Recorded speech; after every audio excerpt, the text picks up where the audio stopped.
Boy, do I ever have something to talk to you guys about today.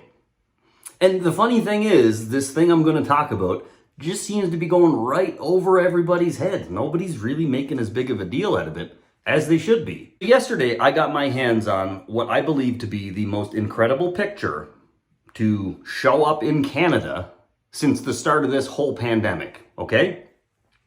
Now I'm going to explain this a little bit because you guys, I'm sure everybody's seen this picture, but again, nobody's making as big of a deal out of this picture as they probably should be. First off, before we even get started, here's the picture.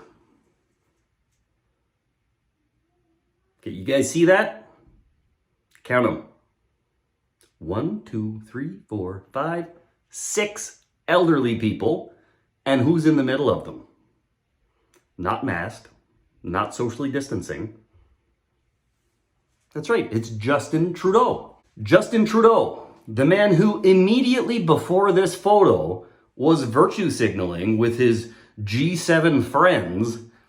You see that video where they're elbow bumping and he's got a mask on because he's so responsible. You know, you see that? You see those photos of them standing there all together like morons, socially distanced, just all super proud of what they're doing and destroying their own countries? You guys see that? This photo is the most incredible thing I've seen since the start of this whole pandemic from any part of government within Canada. Yes, Jason Kenney's photo on the Sky Palace on the roof with his ministers, that was incredible. That pissed me off to no end, absolutely to no end.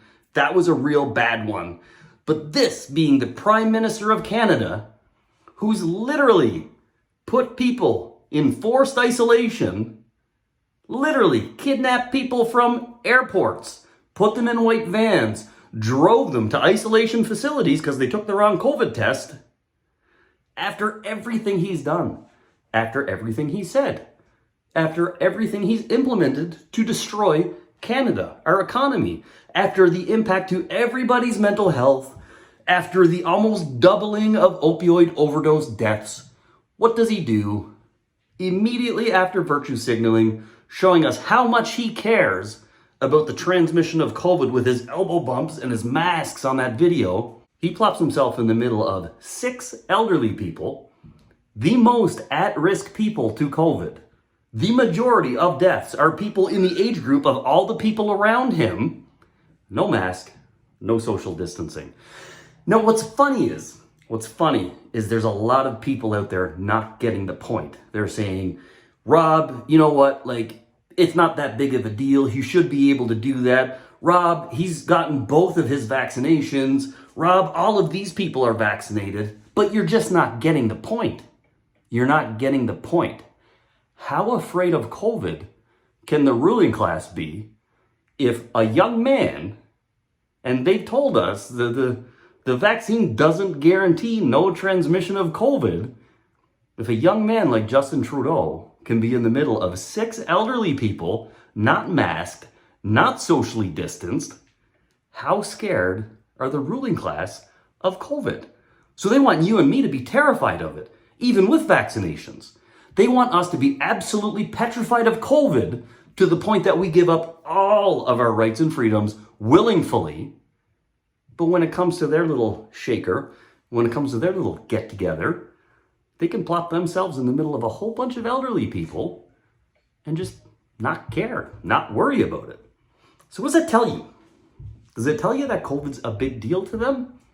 Does it tell you it's a serious risk?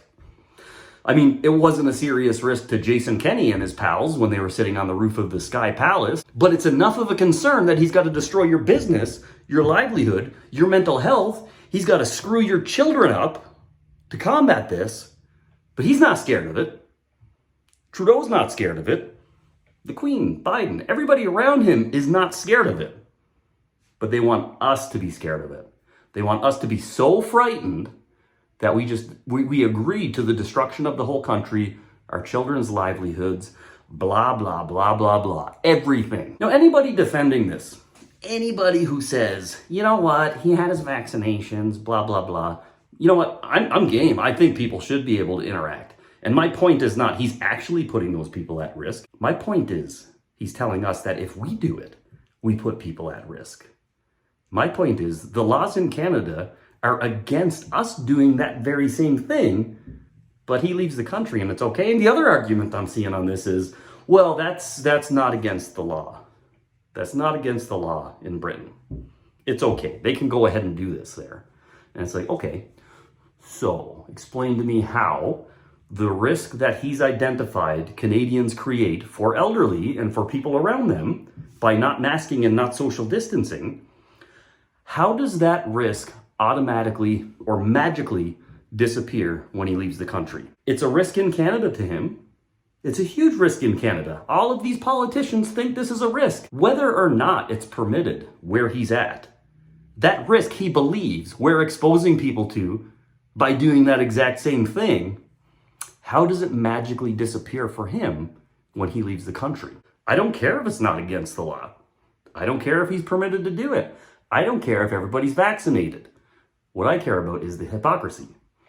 What I care about is the fact that these same people will forcefully, at the point of a gun, mind you, because they're using police to enforce these laws and destroy people's businesses. They're using government resources to drive people's livelihoods into the ground.